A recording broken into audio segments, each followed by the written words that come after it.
combined and the Magnet Warriors and whatnot.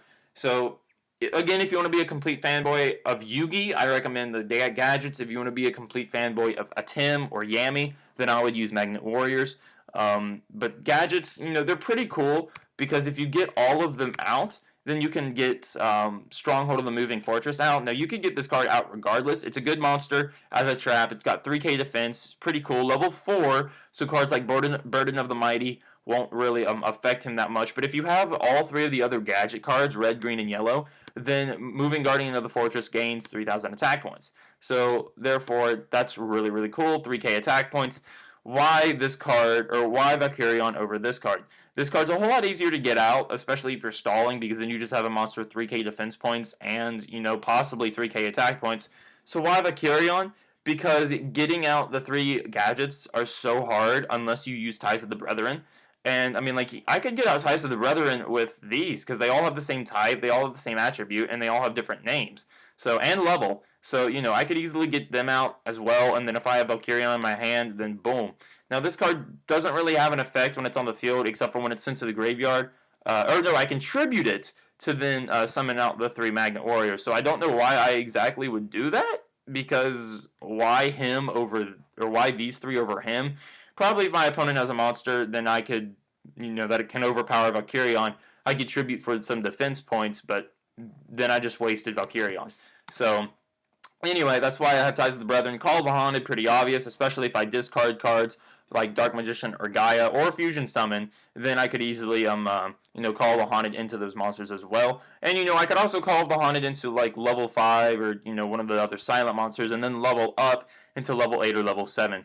So next is Magic Cylinder, Yugi fan favorite card. It's really, really good because this deck, when you start off, you can't necessarily deal a whole lot of damage unless you start off with one of the levels and then level up.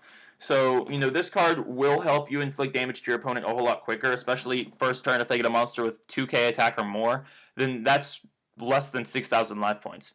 Next is Mirror Force, again, fan favorite card by Yugi. If you want to be more, if you want to play more against the meta, then I would do Storming Mirror Force because that card is a whole lot better than Mirror Force, because Mirror Force destroys monsters, and some monsters cannot be destroyed by card effects, whereas Storming Mirror Force returns them to the hand, especially if you bounce cards, Fusion, Xyz, Synchro, or anything like that. So, Storming's a whole lot better, but Mirror Force is a Yugi card, so that's why.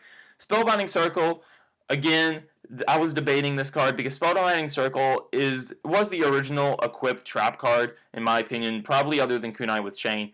But, there's a whole lot of other cards like Spellbinding Circle that can work, like Fiendish Chain, or let me just type in Chain. There should be another Kunai with Chain. Ooh, Kunai with Chain art. That's cool.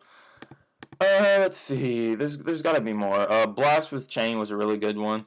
No, I don't remember those. But there's one that lowers the opponent's monster's attack points by 700. There's another where Nightmare Wheel. Nightmare Wheel. It can't attack or change its battle position. That's Spellbinding Circle. But during each of your standby phases, your opponent takes 500 life points, and that's only if the equipped monster is still on the field. Kaiba uses this card, so again, it's all for personal preference if you want to stay true to Yugi or if you just want to have the best cards ever. So again, this is my Yugi deck, and that actually took a long time for Yugi. So next, Kaiba. This one's a whole lot more of the older generation of Kaiba. I don't have a whole lot of the newer cards in this deck, just because Kaiba's deck changes constantly from the Xyz or from the XYZ cannons to to anything else. So it's or to dragons or whatever he wants. So again, he changes his deck constantly, and it's really hard to keep up. So what I did is I sort of combined all of his cards together, all of his decks, and I created this. So I'm going to go with it. So first of all is Blue Eyes White Dragon, the new alternative artwork for the movie. Then we got Tiger Jet for Tiger Jet. Which one was Tiger Jet? Tiger Jet. It's the newer looking one. Yeah. VW Tiger Catapult. So this one is with W Wing, which is this one right here.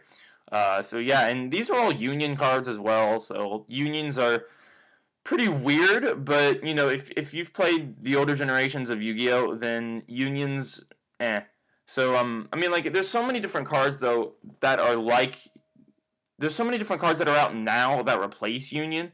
I mean, like it's like Gradles. I mean, those are pretty much Union, except for they're not. So Crystal Beasts, not really because they don't target anything, but you know what I mean. Next, we got Vorse Raider. This card was really good, strong attack, and it's it's a really good normal summon.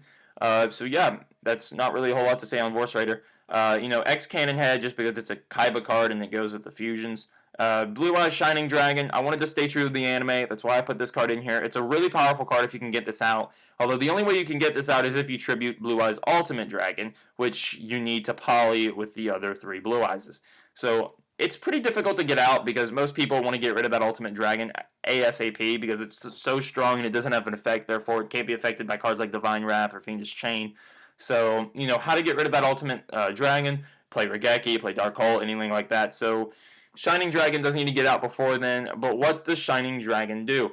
You can negate you can negate the effect of spells, traps, and monster effects that target this card. So obviously this card is still weak to cards like Dark Hole, Black Rose Dragon, Mirror Force, anything like that. But cards like Gradles, Fiendish Chain, stuff like that don't work on Blue Eyes, which can be a bit difficult at times because those cards are very helpful.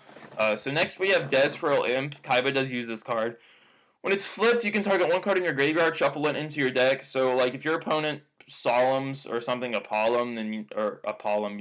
your opponent Solemns a Poly, then you could shuffle that Poly back into your deck and whatnot.